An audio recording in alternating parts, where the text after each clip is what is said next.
He was a lawyer, a politician, a president. But most importantly, he was a legend. When you look at his face, you don't see the power of a leader, you see the sorrow of a man. His life was a journey from the poorest corners of Kentucky to the highest office. He conquered ignorance just by reading. He was a wrestler, but his greatest struggle was within himself. Love, betrayal, pain, and triumph all became a part of his life. He was not only a leader who united his nation but also a man who fell deeply in love. This documentary tells the story of the complex man behind the legend, Abraham Lincoln. On February 12, 1809, he was born in a small log cabin in Hardin County, Kentucky. Poverty was his first teacher in life. He devoured every book he could get his hands on. The total time he spent in school was only a year in his entire life. He was a burly young man used to heavy farm labor. Poverty had forged him with a physique of steel. But he cut through ignorance like a sword. He devoured every book he could get his hands on. The total time he spent in school was only a year in his entire life. In his youth, he was known as the unrivaled wrestler in his community. According to legend, he lost only one of nearly 300 wrestling matches. In 1831, he faced the local hero wrestler Jack Armstrong in the town of New Salem. By defeating Armstrong, he earned the respect of the town. This event sowed the first seeds of the nickname he would carry throughout his life, Honest Abe. The reputation he earned on the wrestling mat would also form the foundation of his political career. This victory earned him the nickname Honest Abe, which he would carry throughout his life. Having won the people's trust and respect, Lincoln had taken his first step on his journey from this small town to the entire nation. As a young man, he worked on riverboats. The waters of the Mississippi River opened the doors to new worlds for him.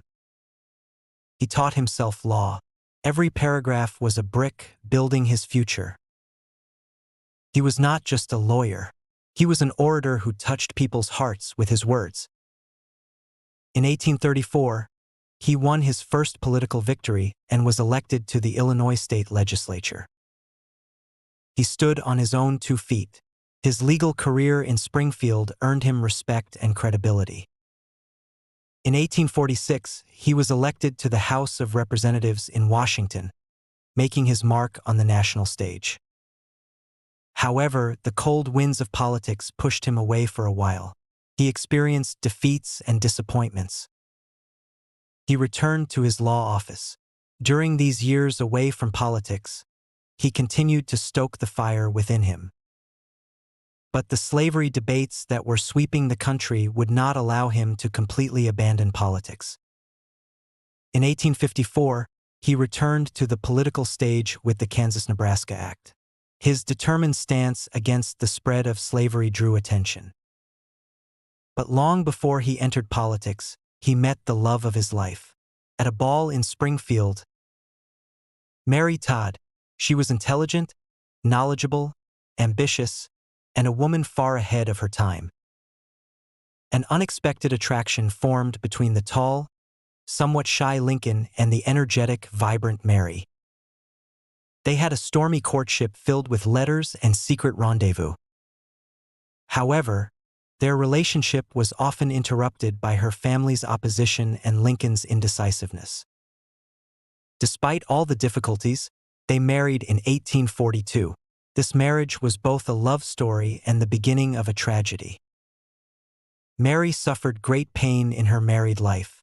Her children's illnesses and the pressures of her husband's political career negatively affected her mental health. Lincoln, on the other hand, faced his wife's unstable mood with patience and tried to support her. They had 4 sons: Robert, Edward, Willie, and Tad. Sadly, they lost Edward when he was just 4 years old. This was the first great tragedy the family endured. Lincoln felt this pain deeply.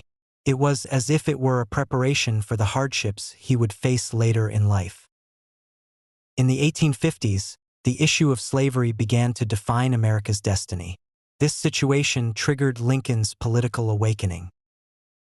The country was divided into two, North and South. One side was fighting for freedom, while the other was defending slavery.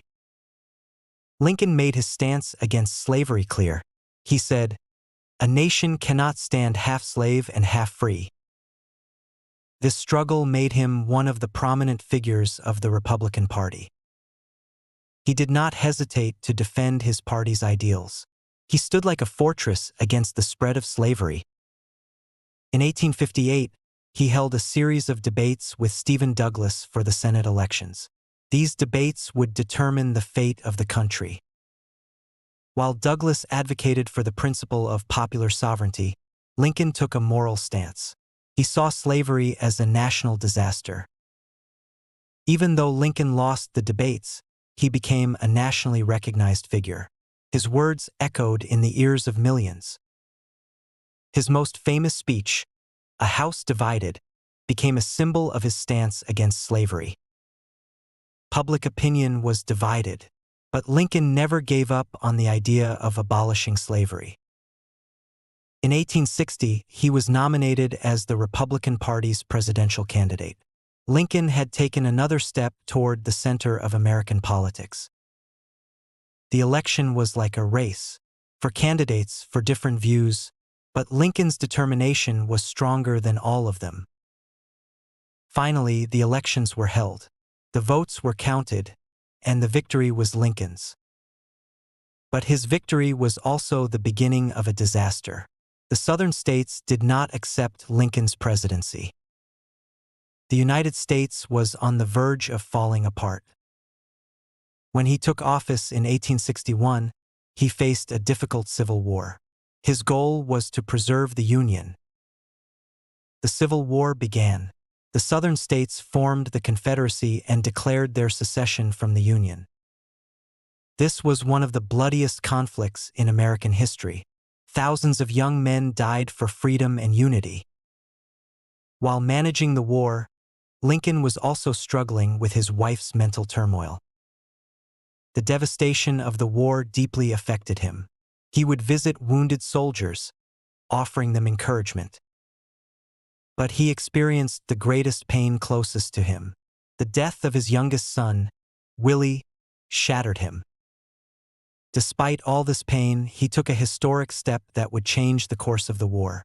He signed the Emancipation Proclamation. This proclamation may not have abolished slavery, but it symbolically lit a beacon of hope for the freedom of all slaves. This decision caused great controversy in both the North and the South. Freed slaves joined the Union Army, fighting for their own freedom. In 1863, the bloodiest battle of the war took place at Gettysburg. Following this terrible victory, Lincoln delivered a speech. "That government of the people, by the people, for the people, shall not perish from the earth." These words became a universal anthem of democracy. In 1864, he was re-elected president. The people trusted him. In 1865, the war ended. The Union was preserved, and slavery was abolished. Lincoln was tired and sorrowful, but he had tasted victory. However, fate would grant him very little time to enjoy his victory. On April 14, 1865, he was at Ford's Theater. A cunning assassin, John Wilkes Booth, was making his way toward the box. A gunshot echoed. America was about to lose one of its greatest leaders. The next day, on April 15, 1865, he passed away. The entire nation was plunged into mourning. His funeral train traveled across America. Millions paid their last respects as it passed by. Abraham Lincoln's story is the story of a man who evolved from a life of hardship to a leader who united his country. He is not just a legend, but also a symbol of hope and perseverance. We've come to the end of this journey into the depths of history. If you want to discover new stories and trace the footsteps of the past with us, don't forget to subscribe to our channel, like this video, and share your thoughts with us in the comments. Remember, history is not just the past, but also a compass for our future. See you on our next epic adventure.